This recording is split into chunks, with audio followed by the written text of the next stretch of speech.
Ce jeudi 4 décembre restera comme une date majeure dans l'histoire de la région des Grands Lacs.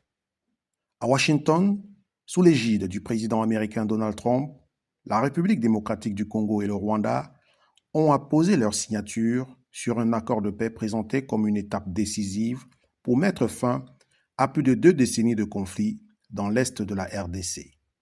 Dans une salle solennelle du Capitole, les présidents Félix Tshisekedi et Paul Kagame sont apparus côte à côte. Un geste rare, presque inimaginable il y a encore quelques mois, au plus fort des tensions entre Kinshasa et Kigali.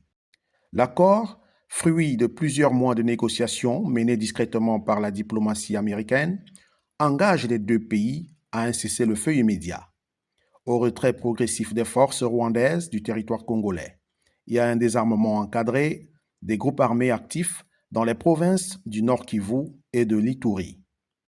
Le président américain, médiateur de cet accord, a salué un grand miracle diplomatique, affirmant que les États-Unis accompagneront la mise en œuvre du test, notamment sur les plans humanitaires, sécuritaires et économiques.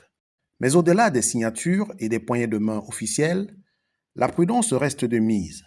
Sur le terrain, les combats persistent encore par endroits et plusieurs experts appellent à un suivi rigoureux pour garantir que la paix annoncée ne reste pas symbolique. Les populations de l'Est de la RDC oscillent entre espoir et scepticisme, fatiguées par des années de violence, d'exode et d'insécurité.